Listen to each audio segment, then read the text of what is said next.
Bonjour, mon nom c'est Stéphane Ballin. J'étais le directeur de l'antenne Sainte-Anne de Bellevue Aéroport pour le projet RM dans le cadre de l'entreprise Nouvelle Air pour faire si vous voulez, un petit sommaire là, sur le projet RM. Tout le monde ici, c'est un gros projet.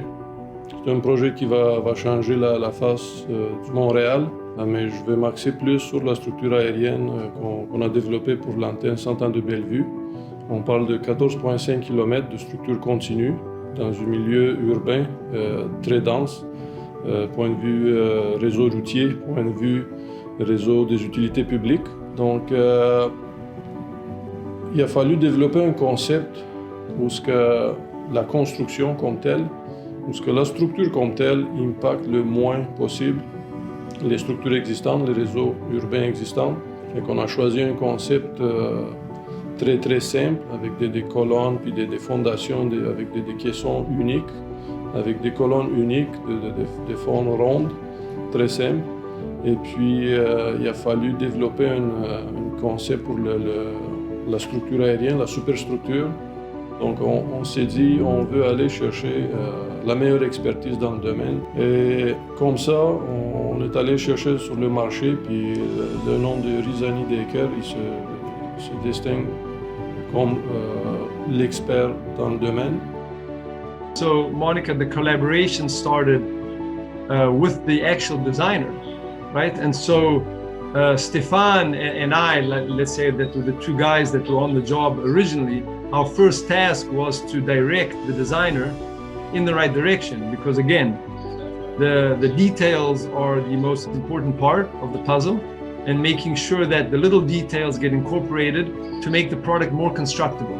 So the real advantage of this technology is what it gives to the city, right? And that I think is a fundamental of fundamental importance, right? It's a construction technology that reduces disruption during the works, right? We don't have a lot of monster cranes all over the place. We don't have a lot of monster pieces of concrete or steel moving around town. Everything is made smaller so that it's very conducive to working in an urban environment, right? That's one of the fundamental points of this. In our case, we need 2 days. 2 days to build a span of 40 meters. Considering that we are working 6 days a week, per week, we are able to erect 120 meters of bridge deck per week, which is a big performance for Quebec.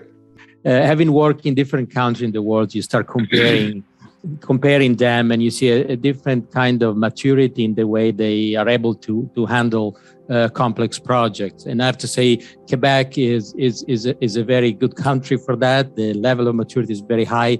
Obviously, they went through large projects, the Turcot, the Champlain, and now the REM. So they have people and expertise that are competent in managing large projects. And you can see the difference from many aspects. But I think what makes us particularly proud is bringing an Italian company into Canada and particularly into Quebec, right?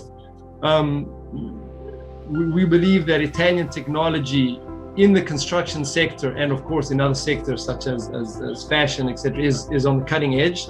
But in our little world of construction, we are definitely some of the most advanced, technological solutions.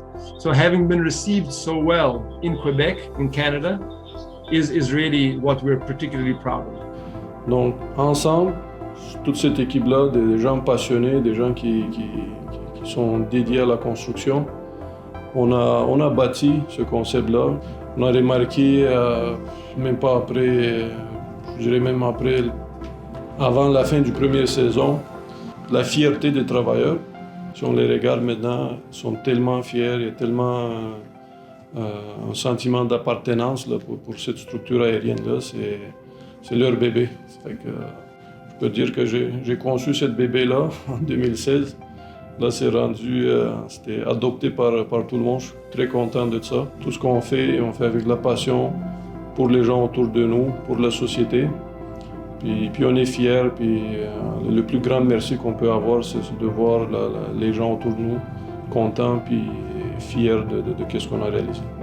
Tout le monde il pense que les gens de construction sont des tough guys avec des gros tatous heavy metal sur leurs bras, mais à l'intérieur, on est quand même des gens qu'on met beaucoup de cœur, qu'on est très sensible à ce qu'on fait.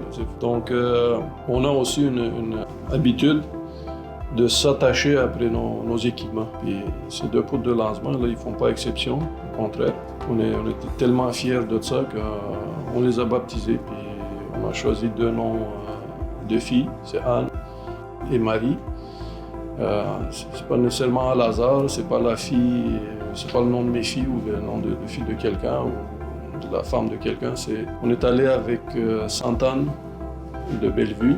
Ça, c'est la poutre de lancement qui se dirige de Pointe-Claire à Sainte-Anne de Bellevue. Et puis l'autre, Marie, parce qu'elle se dirige vers Pointe-Claire, mais elle va finir l'année prochaine le tronçon de l'aéroport qui finit à la rue Marie-Curie. Fait que, pour ceux qui voulaient savoir c'est quoi le mystère en arrière de ces 2 noms-là, c'est ça.